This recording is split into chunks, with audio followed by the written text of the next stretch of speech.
तो बच्चों कैसे हो?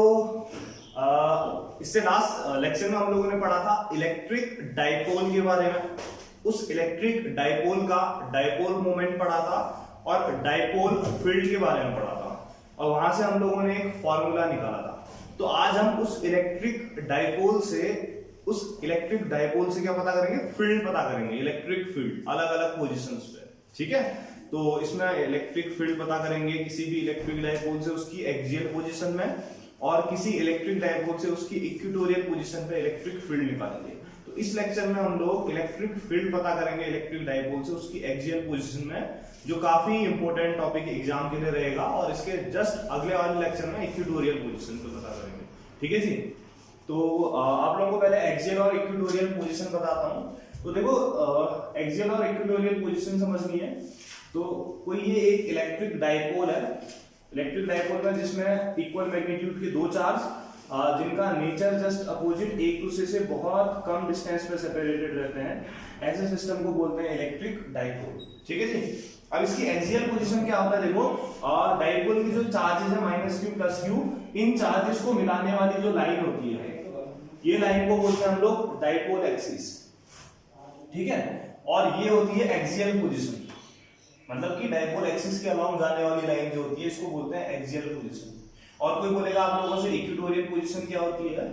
डाइपोल का जो सेंटर है सपोज दैट इधर है, ठीक है, तो डाइपोल के सेंटर से जाने वाली जो वर्टिकल लाइन होती है इसको बोलते हैं इक्वेटोरियल पोजीशन। ठीक है, और इसको बोलते हैं एक्सियल पोजीशन। ठीक, तो शुरू करते हैं फिर आज का टॉपिक। तो मैंने एक्सियल पोजीशन पे इलेक्ट्रिक फील्ड पता करना है किसी इलेक्ट्रिक डाइपोल से। तो सबसे पहले हम लोग क्या करते हैं, इलेक्ट्रिक डाइपोल ड्रॉ करते हैं। तो मैंने एक इलेक्ट्रिक डाइपोल बना दिया जिसमें दो इक्वल मैग्नीट्यूड के चार्ज दिखाए, दोनों का चार्ज q और q है, और ये नेगेटिव और ये पॉजिटिव है। तो इलेक्ट्रिक डाइपोल बनाया। इलेक्ट्रिक डाइपोल का जो सेपरेशन होता है, मैंने बोला वो बहुत ज्यादा कम रहता है। तो ये इस इलेक्ट्रिक डाइपोल का जो सेपरेशन है इसको मैं दिखाता हूं 2l से। ठीक है जी, तो 2l इसका सेपरेशन है, मतलब -q से +q चार्ज तक की डिस्टेंस है। अब इस डाइपोल की एक्सियल पोजीशन पे मैंने इलेक्ट्रिक फील्ड पता करना है। तो ये डाइपोल की एक्सिस को मिलाने वाली एक लाइन ड्रॉ करी, तो ये इसकी एक्सियल पोजीशन है। ठीक है, इस एक्सियल पोजीशन पे मैंने कहीं पे किसी पर्टिकुलर पॉइंट पे मैंने क्या पता करना है? इलेक्ट्रिक फील्ड पता करना है। तो कहीं पे भी, यहाँ पे कोई भी ड्रॉ कर सकते हो, लेकिन मैं इधर करना चाह रहा हूँ। तो इस एक्सियल पोजीशन पे मैं सपोज दैट यहाँ पे इस पॉइंट को बोल देते हैं P। इस P पॉइंट पे मैंने इलेक्ट्रिक फील्ड पता करना है। तो P पॉइंट पे इलेक्ट्रिक फील्ड पता करना है, तो P पॉइंट पे टेस्ट चार्ज ले लेता हूं +q0। ठीक है जी। हाँ, और डाइपोल का जो सेंटर है, इस डाइपोल के सेंटर को मैं बोल देता हूं O। ठीक, और जिस पॉइंट पे हम लोगों ने इलेक्ट्रिक फील्ड पता करना है, हम क्या करते हैं, डाइपोल के सेंटर से उस पॉइंट P तक की जो डिस्टेंस है इसको हम लोग बोल देते हैं R। क्या बोल देते हैं? R। ठीक है, P तक की डिस्टेंस रहेगी R। अब आप लोगों से कोई पूछेगा, ठीक है, इसको मैं लिख देता हूं कि डाइपोल की देखिए टोटल जो डिस्टेंस है 2l है, और सेंटर O है, तो यहां तक की डिस्टेंस कितनी हो जाएगी? L। यहां तक की क्या हो जाएगी? L। समझ में आता है सब लोगों को? और यहां से P तक की डिस्टेंस R। तो कोई पूछेगा +q चार्ज से P तक की डिस्टेंस कितनी होगी? ध्यान से देखना, यहां से यहां तक की Q से P तक की डिस्टेंस अगर आपसे कोई पूछेगा तो देखते हैं Q से P तक की डिस्टेंस क्या रहेगी अपने पास। तो ये टोटल डिस्टेंस R है, इसमें से ये L है, तो बची हुई कितनी होगी? R में से L माइनस करोगे तो R माइनस L, तो ये डिस्टेंस रहेगी अपने पास R माइनस L। ठीक है जी। और ऐसे कोई पूछेगा -q चार्ज से P तक की डिस्टेंस, -q चार्ज से P पॉइंट तक की डिस्टेंस। ठीक है,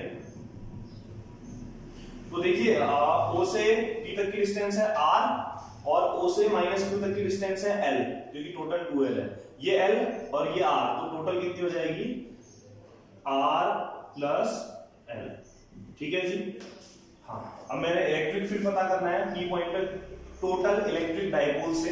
तो डाइपोल में दो पोल है, -q है और एक +q है। तो सबसे पहले -q चार्ज से P पॉइंट में इलेक्ट्रिक फील्ड निकाल लूंगा, उसके बाद +q चार्ज से P पॉइंट में इलेक्ट्रिक फील्ड निकाल दूंगा, और पूरे डाइपोल से पता करना है तो दोनों इलेक्ट्रिक फील्ड को ऐड कर दूंगा। ठीक है, दो बच्चों के पास कितनी टॉफी है मुझे पता करना है, तो मैं देखूंगा कि पहले बच्चे के पास क्या टॉफी है, दूसरे बच्चे के पास क्या टॉफी है, तो टोटल टॉफीज के लिए ऐड कर लूंगा। ऐसे ही यहाँ पर को भी माइनस क्यू से जो इलेक्ट्रिक फील्ड निकलेगा यहाँ पे प्लस क्यू से निकलेगा, उनको ऐड कर दूंगा। लेकिन इलेक्ट्रिक फील्ड एक वेक्टर क्वांटिटी है तो उनको वेक्टर के अकॉर्डिंग ऐड करेंगे। ठीक है जी, ठीक है। अब बताओ माइनस क्यू चार्ज से पी पॉइंट पे जब इलेक्ट्रिक फील्ड निकालूंगा तो माइनस क्या करता है बताओ, प्लस को अट्रैक्ट करता है। तो ये माइनस चार्ज इस प्लस क्यू नॉट चार्ज को अट्रैक्ट करेगा, तो अट्रैक्शन की वजह से जो फोर्स है वो किधर को लगेगा, अंदर को। और मैंने आप लोगों को बताया जिधर को फोर्स लगता है उधर को ही तो इलेक्ट्रिक फील्ड होता है। तो माइनस क्यू चार्ज की वजह से इस पे जो इलेक्ट्रिक फील्ड है वो E1 ले लेता हूं और उसकी डायरेक्शन अंदर की तरफ को होगी। ठीक है, ऐसे प्लस क्यू चार्ज से जब P पे इलेक्ट्रिक फील्ड निकालोगे तो प्लस प्लस को रिपल करता है, तो रिपल्सन की वजह से जो इलेक्ट्रिक फील्ड है इसकी डायरेक्शन क्या रहेगी, बाहर की तरफ को रहेगी। तो ये जो प्लस क्यू चार्ज है इससे जो इलेक्ट्रिक फील्ड आएगा E2 ले लेता हूं और इसकी डायरेक्शन क्या रहेगी, बाहर को। और टोटल इलेक्ट्रिक फील्ड निकालना है तो दोनों को ऐड कर दूंगा। ठीक है जी, वेक्टर के अकॉर्डिंग। हाँ, तो अब इनका मैंने डायरेक्शन तो दिखा दिया, लिख के करते हैं कि कैसे इनका वैल्यू रहेगी। तो तुम लोगों को मैंने बताया था कि किसी भी इलेक्ट्रिक फील्ड का जो मैग्नीट्यूड होता है वो होता है 1/4 पाई एप्सिलॉन नॉट, किसी भी चार्ज की वजह से वो चार्ज अपॉन उस चार्ज से जहां पे भी इलेक्ट्रिक फील्ड पता करना है वहां तक की डिस्टेंस का स्क्वायर। ये सब लोग जानते हैं ना हम लोग, तो इसको इक्वेशन नंबर बोल दिया 1। ठीक है, तो मैं सबसे पहले E1 पता करना चाह रहा हूं। E1 क्या है, electric field at P due to minus q charge. तो लिख लेता हूं electric field at P due to minus q charge. तो माइनस क्यू चार्ज की वजह से जो इलेक्ट्रिक फील्ड है P पॉइंट पे कितना होगा, मैंने E1 लिया है तो E की जगह कितना आ जाएगा, E1 equal to 1/4 pi epsilon naught, ये मैग्नीट्यूड लिख रहा हूं। और माइनस क्यू चार्ज का मैग्नीट्यूड कितना है बताओ, Q अपॉन R क्या रहती है, डिस्टेंस। तो बताओ माइनस क्यू से P पॉइंट तक की डिस्टेंस कितनी है, ये है P पॉइंट तक की डिस्टेंस माइनस क्यू से R प्लस L। तो R की जगह कितना आ जाएगा, R प्लस L का स्क्वायर, इक्वेशन नंबर 1। ये इलेक्ट्रिक फील्ड है P पॉइंट पे माइनस क्यू चार्ज की वजह से, लिखा मैंने मैग्नीट्यूड। अब इलेक्ट्रिक फील्ड तो एक वेक्टर क्वांटिटी, तो डायरेक्शन भी लिखनी पड़ेगी। तो E1 की डायरेक्शन बताओ कहां से है, P से प्लस क्यू चार्ज की तरफ। तो लिख लेना डायरेक्शन फ्रॉम कहां से कहां तक, P टू P से प्लस Q। ठीक है, समझ गए ना डायरेक्शन। हाँ, ये इक्वेशन नंबर 2 बोल देते हैं। हाँ ठीक है, E1 निकाल दिया, ऐसे E2 निकालते हैं। अब लिखता हूं electric field at P due to किसकी वजह से, प्लस क्यू चार्ज। ठीक है, तो इसने इसको रिपल किया, तो इस प्लस क्यू चार्ज की वजह से P पॉइंट में इलेक्ट्रिक फील्ड फॉर्मूला होता है E की जगह E2 equal to 1/4 pi epsilon naught plus q charge का मैग्नीट्यूड Q अपॉन यहां से यहां तक की डिस्टेंस कितनी है बताओ, R माइनस L है ना, मैंने लिख दिया तो R माइनस L का स्क्वायर। ठीक है जी, ये इक्वेशन नंबर हो गई 3। देखो ये मैग्नीट्यूड लिखा, तो कोई पूछेगा डायरेक्शन क्या है P से बाहर को, तो यहां पे लिख सकते हो डायरेक्शन अवे फ्रॉम P। अब मैंने बोला ना आप लोगों से कि इसकी वजह से भी निकाल दिया इलेक्ट्रिक फील्ड, इसकी वजह से भी निकाल दिया, पूरे डायगोनल की वजह से पता करना है तो दोनों को ऐड करेंगे। लेकिन इलेक्ट्रिक फील्ड वेक्टर है तो वेक्टर के अकॉर्डिंग ऐड करेंगे। ठीक है, उससे पहले एक बात और सुनना, आप ध्यान से सुनना। इक्वेशन 2 और 3 में अगर आप लोग देखते हैं 1/4 pi epsilon not 1/4 pi epsilon not Q, but यहाँ पे R प्लस L है, यहाँ पे R माइनस L है। तो इसके डिनोमिनेटर में बड़ी चीज है, इसके डिनोमिनेटर में छोटी चीज है। तो जिसके डिनोमिनेटर में बड़ी चीज होती है उसकी वैल्यू कम आती है, और जिसके डिनोमिनेटर में छोटी चीज आती है उसकी वैल्यू बड़ी होती है। आप लोग जानते हैं ये बड़ी चीज है तो E1 की वैल्यू, ये छोटी है तो E2 से क्या होगी, कम। तो लिख सकते हैं from equation 2nd and 3rd। अगर आप लोग इक्वेशन 2nd and 3rd को देखेंगे तो आप लोग देख सकते हैं इसके अपॉन में प्लस है और इसके अपॉन में माइनस है, तो ये अपॉन में छोटी चीज है तो क्या आएगा, E2 ग्रेटर देन किससे आएगा, E1 से। ठीक है, अब मैंने टोटल इलेक्ट्रिक फील्ड पता करना है P पे, तो लिखता हूं now total electric field at P, किसकी वजह से? पूरे डाइपोल की वजह से, ड्यू टू डाइपोल, पूरे डाइपोल से पता करना है। तो देखो E1 वेक्टर P पॉइंट से इधर को जा रहा है, E2 इधर को। तो आप लोग जानते हैं कि जब दो वेक्टर एक दूसरे से कुछ एंगल पे रहते हैं तो उनका रिजल्टेंट का फॉर्मूला होता है under root a square plus b square plus 2ab cos theta. Opposite है तो cos 180, cos 180 की वैल्यू -1। तो सीधी सीधी बात आप लोगों को शॉर्ट में बताता हूं, ठीक है, ज्यादा लंबा चौड़ा नहीं खींचता हूं, एकदम शॉर्ट में बताता हूं। अगर a वेक्टर इधर को है, b वेक्टर इधर को है, ठीक है, ओरिजिन है, ये a वेक्टर, ये b वेक्टर, ठीक है। एंड सपोज दैट कि b वेक्टर बड़ा है a वेक्टर से, ठीक है, तो दो वेक्टर एक दूसरे के अपोजिट है, और अगर b वेक्टर बड़ा है a वेक्टर से, तो जो रिजल्टेंट वेक्टर आता है ना, वो आता है बड़े वेक्टर से छोटे वेक्टर को माइनस करके, और डायरेक्शन जो होती है, डायरेक्शन अलोंग बड़ा वेक्टर, अलोंग बड़ा वेक्टर कौन है? b वेक्टर, ठीक है। तो एक आप लोगों को काम की बात बताई कि दो वेक्टर है, a वेक्टर b वेक्टर, दोनों एक दूसरे के अपोजिट हैं, और b वेक्टर ग्रेटर अगर है a से, तो रिजल्टेंट जो वेक्टर है वो b vector minus a vector होता है, और डायरेक्शन हमेशा बड़े वेक्टर की तरफ होती है। सेम मेरे को टोटल इलेक्ट्रिक फील्ड पता करना है P पे, तो नेट इलेक्ट्रिक फील्ड कैसे निकलेगा बताओ? Net electric field E equal to, अच्छा हम तो मैग्नीट्यूड की बात कर रहे हैं, तो मैग्नीट्यूड की अगर बात करेंगे तो सिर्फ R इक्वल टू कितना आ जाएगा? B माइनस A आ जाएगा, ठीक है जी। हाँ, तो नेट इलेक्ट्रिक फील्ड पता करना है मैंने P पॉइंट पे, तो P पॉइंट पे जो नेट इलेक्ट्रिक फील्ड आएगा कैसे निकलेगा? देखो E1 और E2 अपोजिट है एक दूसरे के, लेकिन मैंने बोला E2 बड़ा है E1 से, तो net electric field E equal to कितना आ जाएगा? E2 माइनस कितना आ जाएगा? E1 आ जाएगा, ठीक है। और जो डायरेक्शन होती है, मैंने बोला रिजल्टेंट की बड़े की तरफ होती है, तो E2 और E1 में बड़ा कौन है? E2, तो लिखूंगा जो रिजल्टेंट इलेक्ट्रिक फील्ड है E की डायरेक्शन कहां पर होगी? Along E2, direction along E2 vector, ठीक है। तो रिजल्टेंट की डायरेक्शन E2 की तरफ, तो E equal to E2 minus E1 है, तो वैल्यू रख लेते हैं। फिर E2 की वैल्यू मुझे पता है और E1 की वैल्यू पता है, तो कितना आ जाएगा? फिर E इक्वल टू लिख लेते हैं यहाँ पे using equation second and equation third, second और थर्ड यूज कर लेते हैं। तो E इक्वल टू E2 की जगह 1/4 pi epsilon not Q upon R minus L का स्क्वायर है, माइनस E1 की वैल्यू कितनी है? 1/4 pi epsilon not Q upon R plus L का स्क्वायर, ठीक है। यहां तक आया समझ में? आगे बढ़ते हैं, इससे आगे बढ़ते हैं, थोड़ा सा सॉल्व करते हैं इसको। देखो कुछ कॉमन कॉमन आता है तो कॉमन लो, अगर नहीं आता तो फिर क्या कर सकते हैं, है ना। इसको मिटा देते हैं इतना। तो अगर आप लोगों को कभी कोई दिक्कत रहती है तो आप लोग, मैं इसमें डिस्क्रिप्शन में अपना सोशल लिंक दूंगा, तो you can contact me, okay. तो दोनों में से क्या कॉमन आ रहा है देखिए, तो E equal to 1/4 pi epsilon naught common आ गया और Q कॉमन आ गया, तो अंदर क्या बच रहा है? 1/R माइनस L का square minus 1/R plus L का स्क्वायर, ठीक है। तो क्या कर सकते हैं आप? हाँ बोलो, एलसीएम ले लें? एलसीएम ले लेते हैं। इसको इधर मल्टीप्लाई कर लो, इसको इधर मल्टीप्लाई करो, नीचे दोनों को मल्टीप्लाई करो, तो इसको इधर ले जाओ तो कितना? 1 into R plus L, R plus L का square minus 1 into R minus L, R minus L का स्क्वायर अपॉन नीचे दोनों को मल्टीप्लाई करोगे तो आर माइनस एल का स्क्वायर, आर प्लस एल का स्क्वायर, ठीक है जी।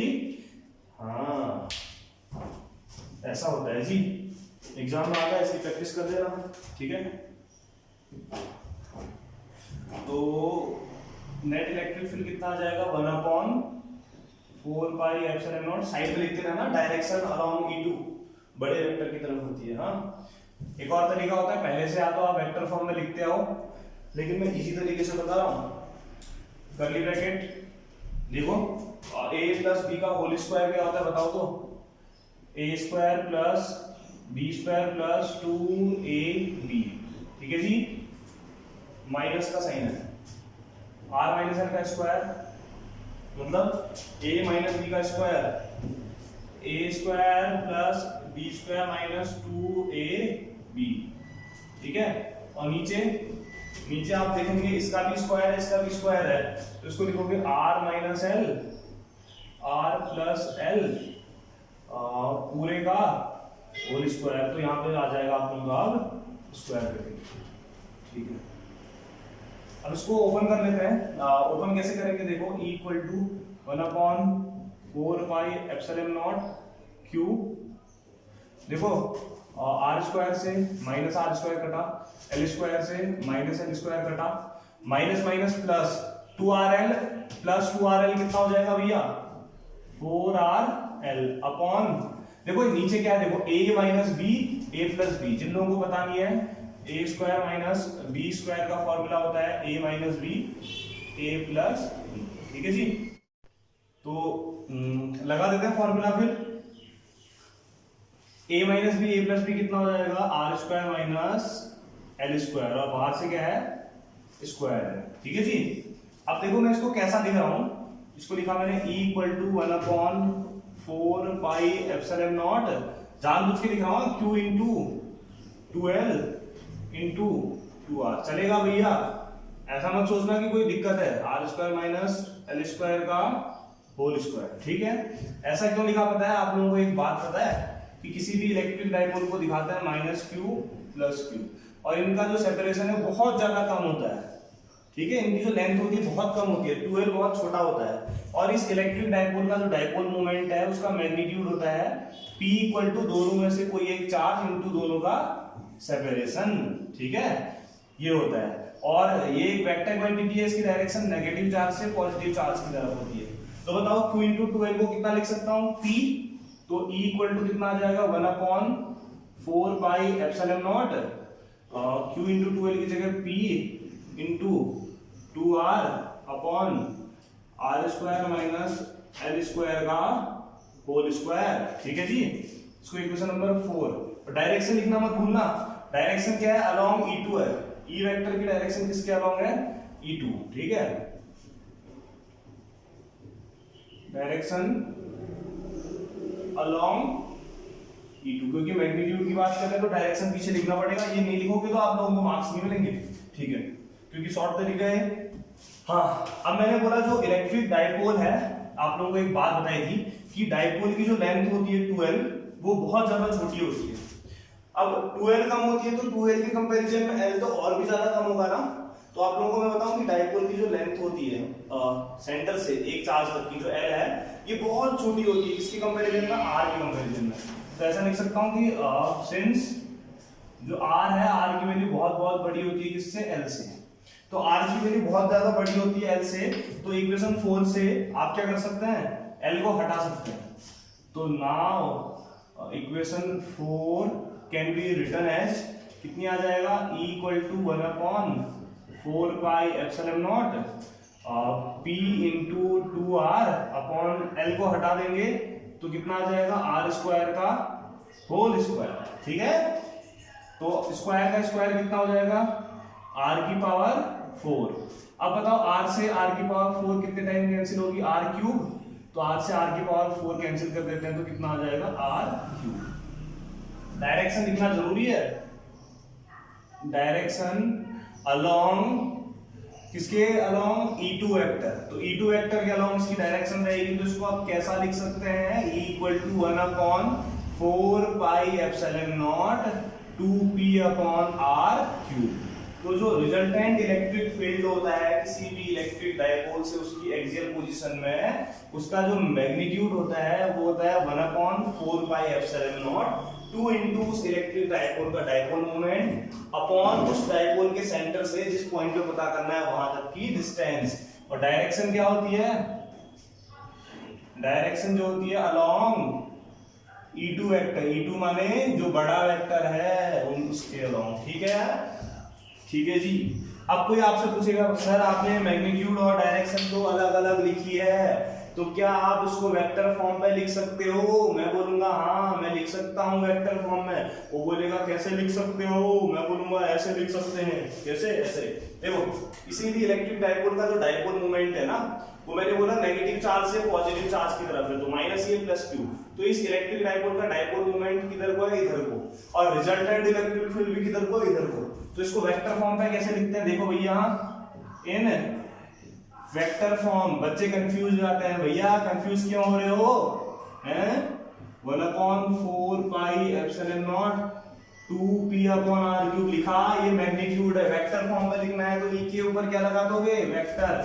और डाइपोल मोमेंट भी तो इधर को ही है ना, तो साथ में पी कैप लिख दो। पी कैप क्या है? यूनिट वेक्टर है डाइपोल मोमेंट का, ठीक है। और पी वेक्टर और ई वेक्टर की डायरेक्शन क्या है? सेम है, ठीक है जी। बाहर एक गाना चल रहा है अच्छो रे अच्छे, ये यहाँ का मतलब हर कोई इंसान जानता होगा, लाइक करना जितने लोग जानते हो इसको, ठीक है। खैर वेक्टर फॉर्म पे लिखना है तो कितना आ जाएगा? E vector equal to 1/4 pi epsilon naught 2p/r³ साथ में पी कैप, ठीक है। देखो ना प्लस साइन, यहाँ पर लोग साइन वाइन कुछ यूज नहीं किया इसलिए क्योंकि जो रिजल्टेंट इलेक्ट्रिक फील्ड है डाइपोल मोमेंट है सेम डायरेक्शन में, ठीक है। तो ये पी कैप क्या दिखा रहा है? ये सिर्फ डायरेक्शन दिखा रहा है। यूनिट वेक्टर का मैग्नीट्यूड 1 होता है, सिर्फ ये डायरेक्शन दिखा रहा है कि डाइपोल इलेक्ट्रिक मूवमेंट की जो डायरेक्शन है उधर को ही इलेक्ट्रिक